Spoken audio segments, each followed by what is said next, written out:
गिबियावनो नोंथांमोननि चेनेलखौ आं गोसो गोथारै खुलुमनायखौ बावहरग्रोबाय। जों एक्स एनडिएफबि जानानै दिनै माखासे खोथाखौ जोङो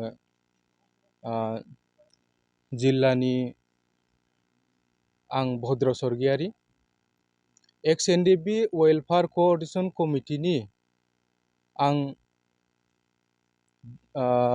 2027 जानुवारियाव सुक्ति जानानै जोबलांनायनि उनाव साननैसोनि उनाव 16 जुलाइ 2020 आवहाय एक्स एनडिएफबि वेलफेयार क'अर्डिनेशन कमिटि आफादखौ सेन्ट्रेलनिफ्राय फैनानै जोंखौ दाना होनाय जादों।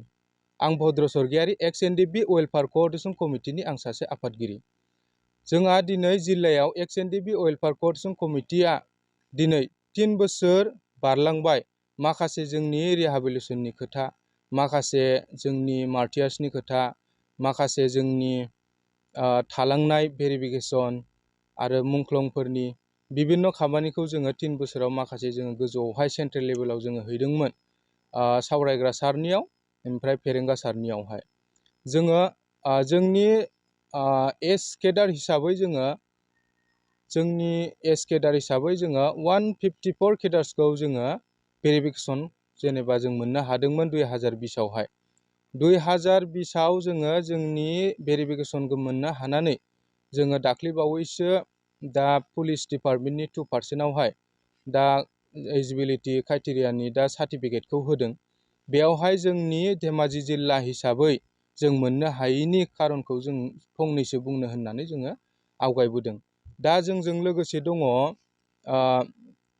बे जोंनि सारेन्डार ग्रुपनिनो सासे दैदेनगिरि आरो लोगोसे ओरैजाय सारेन्डार ग्रुपनिनो सेक्रेटारि हिसाबै दङ आरो लोगोसे जोंनि जिल्लानिनो एक्स एनडिएफबि वेलफेयार क'अर्डिनेशन कमिटिनो गगामुग हालामाव थानाय सासे अनजालु बसुमतारी होननाया जोंनि एक्स एनडिएफबि वेलफेयार क'अर्डिनेशन कमिटिनि सेक्रेटारि। दा बाथ्राया बेनो, जों खौसेयै जोङो खामानिखौ जों मावलांबाय थादोंब्लाबो माखासे जोंनि एक्स एनडिएफबि जोंनि माखासे केडार्सफोरा जोङो दा नैबे दुखुनांथाव बाथ्राया बेसो, जों गोजौनिफ्राय जाहाथे जोंनि सेन्ट्रेल लेभेलनिफ्राय जोंनि माखासे 2% जिथुनाखि पुलिसनि मासिखौ जों आवग्रिनो हायाखै, जायनि जाहोनाव जोङो एसपि अफिसनिफ्राय जोङो सार्टिफिकेटखौ मोननो हायाखै। दा बेनि जाहोनाव जोङो माखासे जोंनि केडार्सफोरा बन्सित जानानै थादों।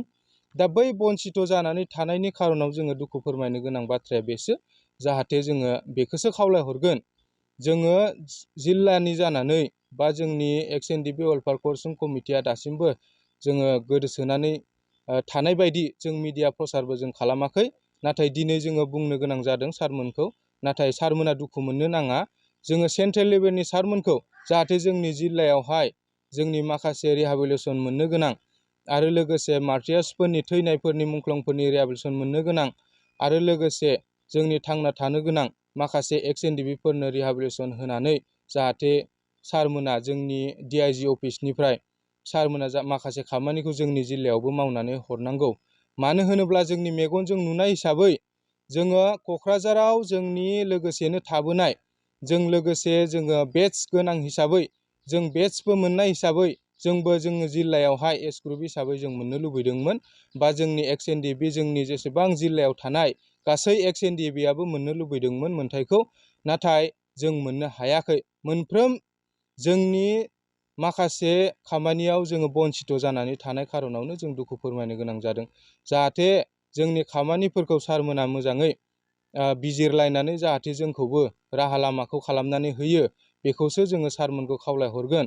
आरो लोगोसे जों माखासे बिभिन्न खोथाखौ जों साननो थाङोब्ला जोङो ओरैनो बुंब्लाबो सारमोना गाज्रि मोननोबो हागौ, नाथाय जों बुंनो गोनां बायध'थाया बेसो, जोंनि एक्स एनडिएफबिनि माखासे स्टाइपेन्ड मोननाय मानसिफ्रा जोंजों लोगोसेनो बिटिआरनि बा बिटिसिनि सिंनि मानसिफ्रा मोननो हानाय, हार्डक' बा मिलिशिया गासैबो मोननो हानाय, बै जों बे मेगनजों जोङो नुनानै मोननाय हिसाबै जोङो बिटिआरनि सिंनिखौल' जोङो मोनदोंब्लाबो जों जेबो सानाखै, बा जोंनि आउट अफ बिटिआरावबो जोंनि माखासे NDBनि समस्याखौ नायना होनांगौमोन।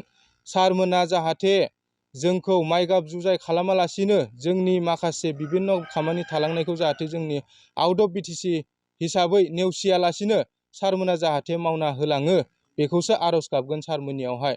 जों बेखौसो जोङो खनले खनले जोङो बुंबाय थानो जोङो बायध'था बा दुखु फोरमायनो गोनां जायो। दा जोङो नुनो मोननाय हिसाबै दिनै जोङो सार्टिफिकेटखौ मोननो हाबाय NDBनि गासैबो मोननो हाबाय। नाथाय जोङो एक्स NDB हिसाबै जोङो मोनसे सार्टिफिकेटखौ जोङो सरकारनि साखरि बे पुलिस 2% NDBनि खथायाव जोङो मासि आवग्रिनो थाखाय सार्टिफिकेटखौ जोङो आपल'ड खालामबाय। आपल'ड खालामनानै जोंना साक्सेस जाबाय, साबमिटेड जाबाय। नाथाय DIGनिफ्राय जिथुनिखि लिस्ट फैनाय SP अफिसावहाय बे SP अफिसाव DIGनिफ्राय जिथुनिखि लिस्ट फैदों बेल'सो मोननो हागोन होननानै बुंदों। खिन्थु जोंनि धेमाजि जिल्लायावहाय मोनफैनो हाबाय।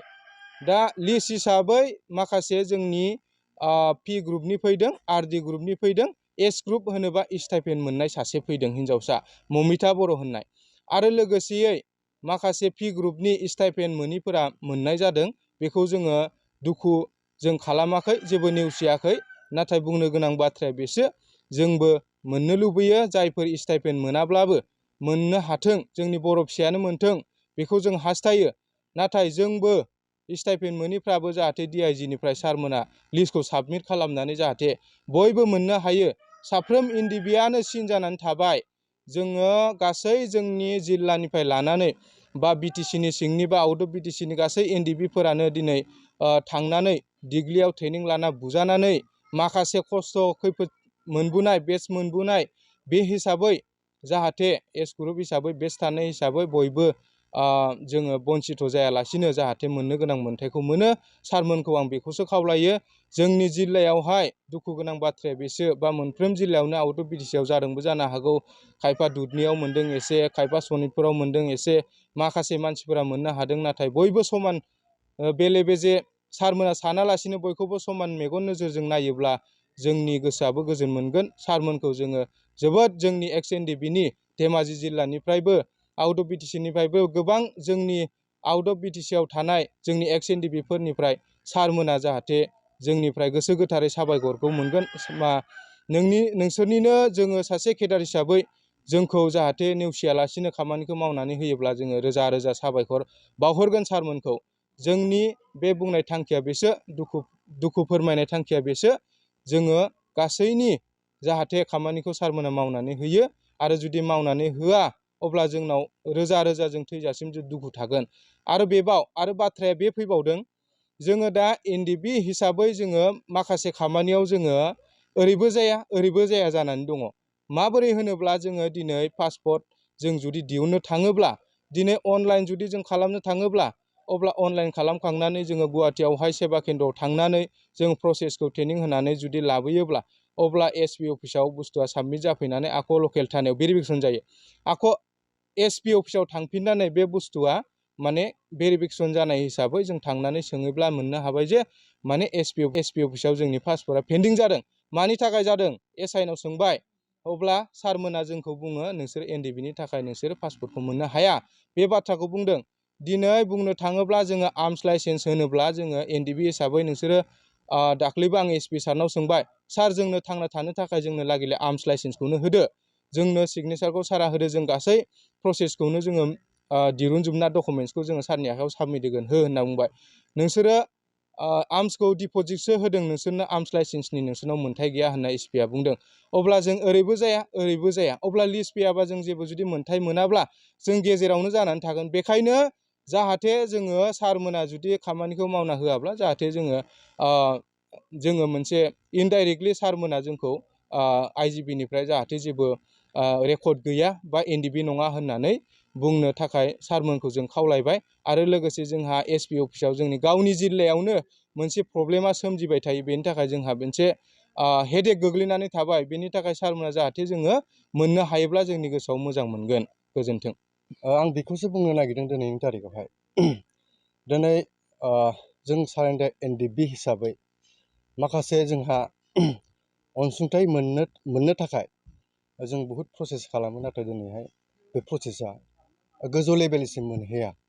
स' जों बेखौसो दुखु दिनैहाय 2000 जों जेब्ला 9आव सारेन्डार जादोंमोन जाखांनायनि उनावहाय मथा मथि 1.5 बोसोरसो थानानै होमबानि समाव सरकारा कंग्रेस सरकारमोन होमबानि समाव कंग्रेस सरकारा बेखौहाय 1.5 लाख करैहाय होनाय जादोंमोन आरोखि स' जोङो दिनैहाय जोंनि सारेन्डार NDFBनिफ्राय धेमाजि डिस्ट्रिक्टआवहाय सोरबा मोननाय सोरबा मोनै माखासे बिदि जालायबाय थानायखौ जों नुनो मोनबाय थादों जाहाथे NDFB नालाय बयबो माने NDFB नालाय बयबो मोननांगौ जाहाथे सोरबा सासेया मोननानै बिथाङाल' NDFB होननानै बुङोब्ला जोंहा बहुद माने लासिंसिं बाथ्रा फैयो मानोना जोङो दिनै हारिनि थाखाय जाथिनि थाखाय जोंहाबो दिनै सेक्रिफाइसखौ खालामबोबाय स' जों दिनै बहुद दुखु नाङो माखासे जोंनिनो उन्दै सारेन्डार NDFBआव दिनैहाय आं फंनैसो बाथ्रा बुंनो सानदों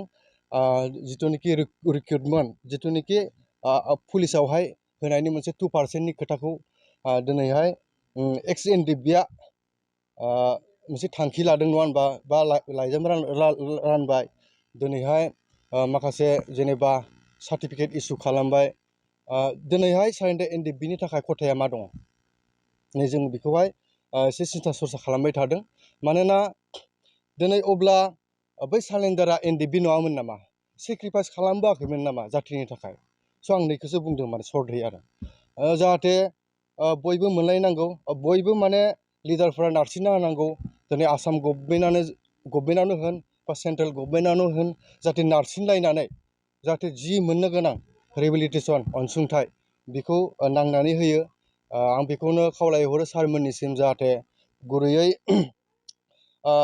जियानो जा जिखुनु आं खोथाखौ दिनै बेखौनो बुंनो सानदों जोंना बे आसाम पुलिसावहाय 2%नि खोथाखौ आं एसे फंनैसो बुंनो नागिरदों दिनैहाय 2%आव NDFBआ खैजोन मोनगोन नङा होमब्ला खैजोन मोनगोन दा 2%आव अनलि 76 बा माबा मोनसे 100 बिदि माबा मोनसे मोनहैनोबो हागौ दिनैहाय NDFBआ अनलि 100 जन 150 जन एंगेज जानानै माखासे NDFBआ मा मावना जागोन दा मा होगोन अनसुंथाइ मा होगोन गभर्नमेन्टआ नेक्स्ट बार मा होगोन जों बेखौसो माने मिथिनो लुबैदों आरो सरकारफोरनिफ्राय बा सोरबा लिडारनिफ्राय दिनै राजनिथि लिडारफोर दिनै समाजारि लिडारफोर थाबाय दिनै जोंनिनो माखासे एक्स NDFB इउनिटरफोरा होननाय मोनसे आफाद थानाय हिसाबै दा बिथांमोननिफ्राय जोङो मिथिनो लुबैयो दिनै सारेन्डारा NDFB नङामोन नामा आं बेखौसो कुइसन हमनो सानदों आरो ना दिनैनि थारिख सारेन्डारा मानि थाखाय बन्सित जाना थाखो मानि थाखाय दिनै IGP DGP आवहाय जोंहा अलरेडि नाम थाखानानैबो आसाम गभर्नमेन्टआवहाय दिनै माखासेनो